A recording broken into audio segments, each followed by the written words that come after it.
Hey guys, and welcome back. So today's video I'm going to be bringing to you another foundation review and a wear test. I am so excited because I got my hands on the brand new Photo Focus Stick Foundation. This baby retails for $5.99 and I got the shade Soft Ivory, which I swatched out right there. Hopefully you can see it. And to pair with it, I got the new Photo Focus Loose Setting Powder in Translucent. So I'm just so excited to test these puppies out, especially the loose powder. They have been needing to come out with one of these. I've been waiting for the day. It's finally arrived. So I am just gonna start applying some makeup and we'll talk a little bit more about it. So I wanna start with a little bit of primer. So I'm gonna go in with my Becca First Light Priming Filter. I'm just gonna put a little bit all over the face and just start prepping for some application. They did come out with new primers and different products like that, but on new foundation testing days, I like to stick with what I know works. So if the foundation doesn't work on top of my usual products, then I get a better idea than trying out a new primer underneath, because then you always run into the issue of it being the primer and not the foundation, and it just doesn't work with you. And I'm also going to take just the tiniest bit of Professional and fill in some of the larger pores that I have around my nose. I did actually pick up one of their new primers, the matte one, and a lot of other stuff that they have just launched, but I'm going to be saving that for another video, just testing out new products. That'll probably go up later on in this week, so if you want to see some new Wet n Wild products being tested, make sure you are subscribed so you can see that later on. I just want to keep the focus to the foundation and the powder today.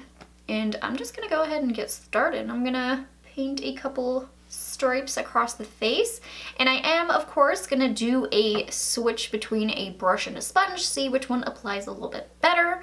And I'm just gonna start buffing this in using my Morphe Y7 brush. And this foundation does come in 21 shades. It's supposed to be a semi-matte foundation, and it's infused with argan and sunflower seed oils. And of course, with their photo focus range, they say they have tested under, I think it's 6 different lighting and have checked for flashback, which I love because it's always the worst thing. If you go out at night, you test out a new foundation and then you just see flashback city on your face. That is so bad. I'm just gonna pop a little bit more right here, but that is blending out really beautifully with a brush. I'm gonna pop a little bit down the neck.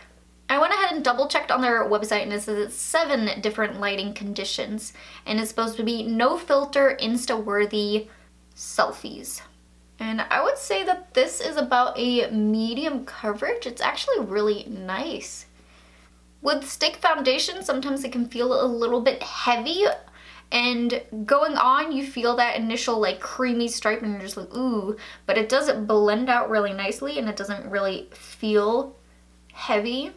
I also always love that Wet n Wild is cruelty-free, and this foundation is gluten-free, talc-free, fragrance-free, and vegan. So just all the good stuff. Alright, so here it is with foundation on one half of my face. Looks very seamless, and I do have to say, with stick foundations, I usually prefer a brush, so it does apply really nicely with it, but I am going to test out the other side with a sponge just to see if we can still use it, because we all have different preferences, brush lover, sponge lover, so I'm going to test that out. I'm going to paint my face a little bit more. So I'm just going to go ahead and start working this in, use my Real Techniques sponge now and see if it applies any differently. Now, I'm not gonna lie, I am a little bit nervous with the oils that they say they put in there of the argan and sunflower seed oils, because like I mentioned every foundation video, I do have very oily skin. So we are gonna find out today how it works on oily skin. Here we have it, sponge side is complete. And honestly, I don't really see a difference compared to the brush side, but I do feel like it works out a little bit faster using a brush. But I mean, totally up to you guys, whichever method you prefer best. Both look really beautiful. And I am gonna stick with the Wet n Wild theme, and I'm gonna take a little bit of their Wet n Wild Photo Focus Concealer. This product is only $3.99 and I picked up the shade Light Ivory. This is a new purchase. I ran out of the one I was using. I love this concealer for the everyday makeup. It is so lightweight. Gives you a really beautiful medium coverage and you don't ever look cakey. I don't see any creasings. Such a good concealer. I was just waiting to pick up another one. So just blending that out really quickly. And then I'm gonna be taking the new Wet n Wild Photo Focus powder. I have the shade Translucent. I like the little pattern they put in there. And not entirely sure if I mentioned it earlier, but this powder is only $5.99. I absolutely love Wet n Wild's price points. I think it is so affordable. Makes it so easy for anyone to be able to get it and test it out. So I'm just gonna apply it using my sponge, how I normally do. And just press that in underneath the eyes. Set everything so we don't set some creases. And this powder is, of course, cruelty-free. Their entire brand is cruelty-free, but it is also gluten-free and fragrance-free. I'm just gonna set the chin and the smile lines. Take a little bit of powder on the nose and a teeny bit on the forehead. Oh yeah, looking good. It left a really nice smooth layer wherever I put that powder. It just looks very velvety, which is kind of how I love to look. And since I already know how that concealer wears, we're gonna see how the powder does on top of this concealer.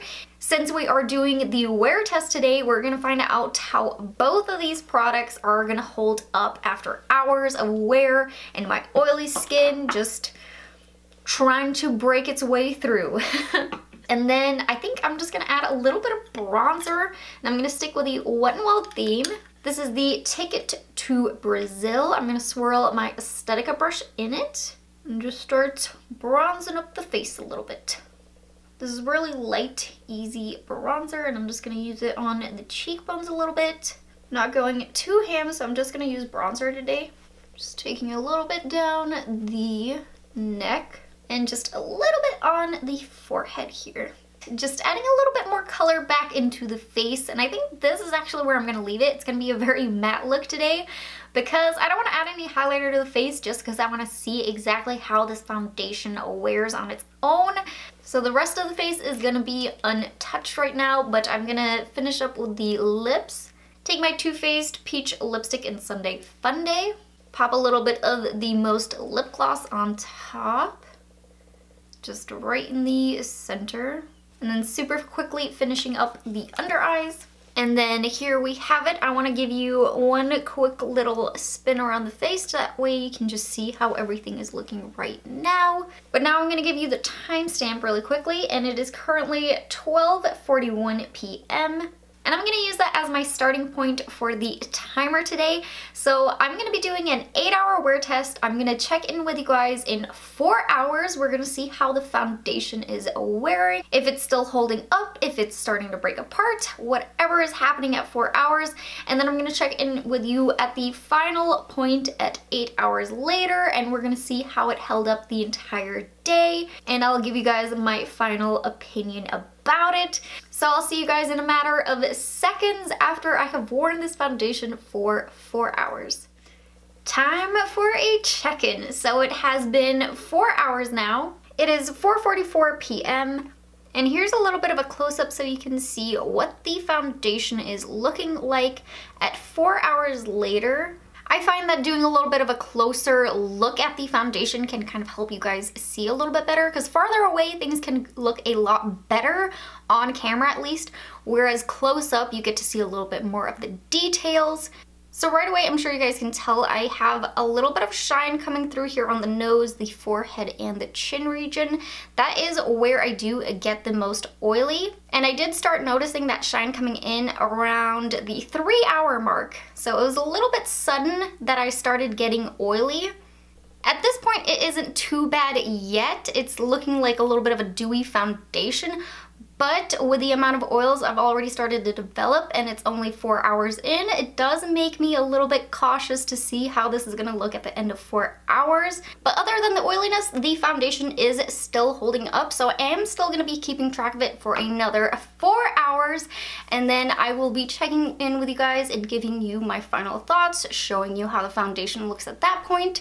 So I will see you guys in 4 hours. And we have finally made it to the last check-in. It is 8 hours later. It is currently 8:41 p.m. now. And here you can see the foundation after 8 hours of wear. And the first thing you guys are probably noticing is the shine to my face. My oils have completely broken through this foundation. I'm so very oily in my T-zone right now, and I'm shiny just a little bit all over. So unfortunately, that makes this stick foundation not oily skin approved. If you have oily skin and you're still trying out this foundation, you are going to have to keep in mind that you're going to want to carry around a powder with you to blot throughout the day, because like I mentioned earlier, my oils started breaking through around the 3-hour mark. So it was very soon that the oils just started making their appearance, which is definitely very unfortunate, because I have a lot of really great foundations that don't do this, where I can look very matte throughout the day. I don't end up looking like a grease ball by the end of the night or halfway through the day. So unfortunately, if you do have oily skin, I would say that this foundation is a pass. But if you have a drier skin type, it may be a little bit different because of the oils that they put in here. It could be a little bit better for you guys. It could feel a little bit creamier on the skin and not feel so dry. Because other than that, it was sitting really nicely on the rest of the face. I just have a little bit of fading on the nose at this point. And as for the powder, I did really love how it set the face. Of course, it didn't help to keep the oils at bay throughout the day. But I will try the powder again with one of my regular foundations, how I know it performs, and test this powder out again. But I did really like the way that it set underneath the eyes and the finish that I gave after I had first put it on. So far I am really enjoying this powder. I will definitely update you guys in a later video and let you know if I'm still really enjoying it. So at least today we had 1 hit and just 1 miss. So that is where I'm going to be leaving you guys today. I really hope that you enjoyed the review on these 2 new Wet n Wild products. If you did, please don't forget to hit that like button, subscribe to my channel, and hit that little bell button. And I'll see you guys in my next video. Bye guys! Don't mind my husband screaming in the background as I'm recording. I need your chocolate. I need your chocolate. You're eating my chocolate? No! Come back.